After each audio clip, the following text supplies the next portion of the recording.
Welcome back. When I left off, I was rushing at the end of this problem because I tend to rush at the end of problems when I am getting close to the YouTube 10-minute limit. But I just wanted to review the end of it because I feel like I rushed it, and then actually continue with it and actually solve for the angle and introduce a little bit of a little more trigonometry. So just to review what we did, we said momentum is conserved, and in two dimensions, that means momentum is conserved in each of the dimensions. So we figured out what the initial momentum of the entire system was, and we said, well, in the x direction, the initial momentum, and all the momentum was coming from the ball A, right? Because ball B wasn't moving, so its velocity was 0, so its momentum was 0. So ball A in the x direction, and it was only moving in the x direction, so its momentum in the x direction was 3 meters per second times 10 kilogram meters per second. We got 30 kilogram meters per second. And then there was no momentum in the y direction. And then we knew that, well, after they hit each other, ball A kind of ricochets off at a 30-degree angle at 2 meters per second. We used that information to figure out the x and y components of A's velocity. So A's velocity in the y direction was 1 meter per second, and A's velocity in the x direction was square root of 3. And we used that information to figure out A's momentum in each direction. We said, well, the momentum in the y direction must be 1 meter per second times A's mass, which is 10 kilogram meters per second, which I wrote, what I wrote here.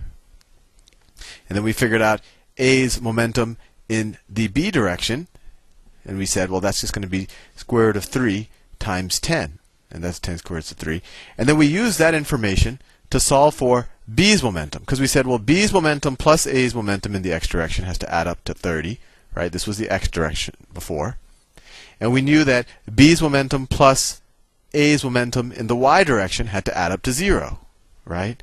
And so since y's momentum going upwards was 10 kilogram meters per second, we knew that b's momentum going downwards would also have to be 10 kilogram meters per second, or you could even say it's negative 10.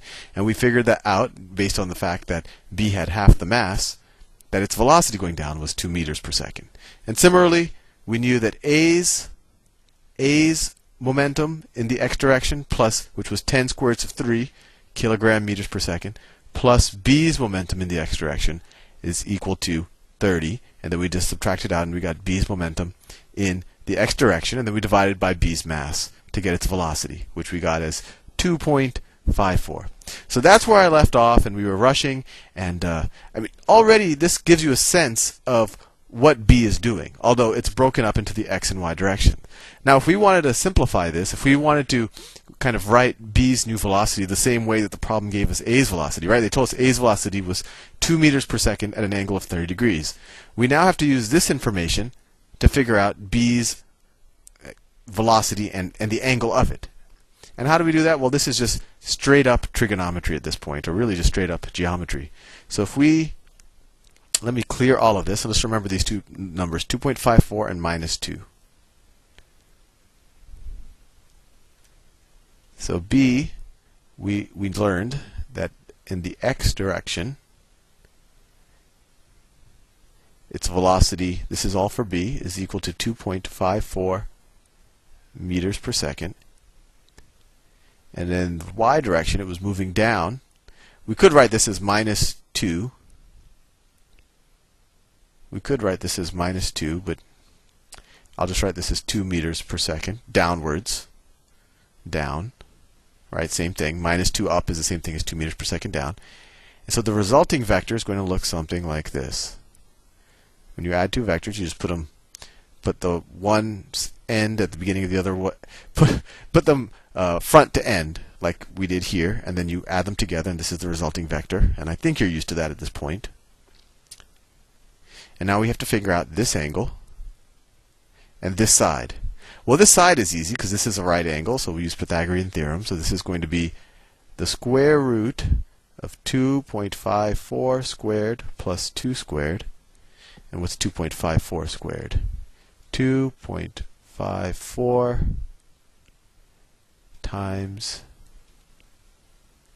2.54 times 2.54 is equal to 6.45. So that's the square root of 6.45 plus 4, which equals the square root of 10.45. So let's see, plus 4 equals 10.45, and take the square root of that. So that's 3.2, roughly. 3.2. So it's the resulting velocity in this direction, whatever angle this is 3.2 meters per second. And I just used Pythagorean theorem. So now all we have to do is figure out the angle. And we could use a bunch of, we could use really any of the trig ratios because we know all of the sides.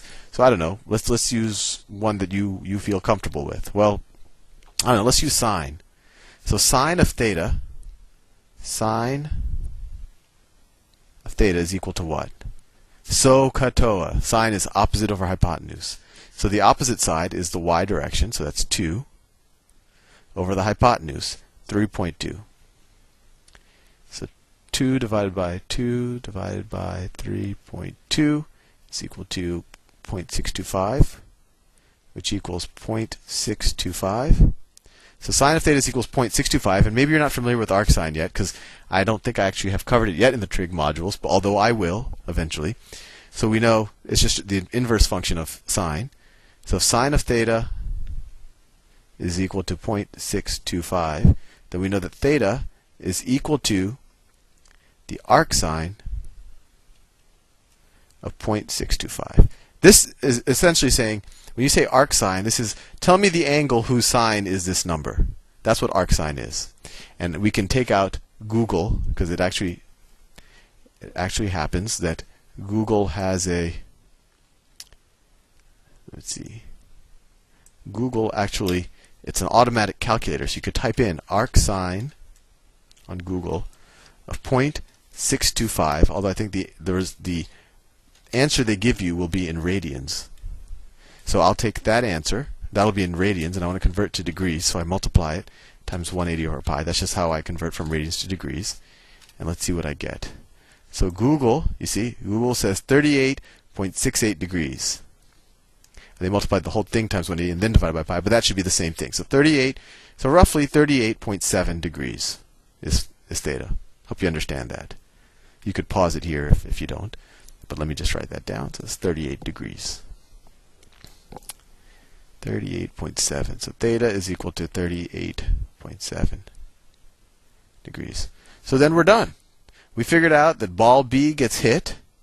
This is ball B, and it got hit by ball A. Ball A went off in that direction at a 30-degree angle. At a 30-degree angle at 2 meters per second. And now ball B goes at 38 point, or we could say roughly 39 degrees below the horizontal at a velocity of 3.2 meters per second. And does this intuitively make sense to you?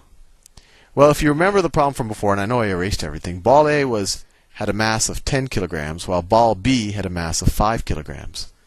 So it makes sense. So let's think about just the y direction. Ball A, we figured out the y component of its velocity was 1 meters per second, 1 meter per second.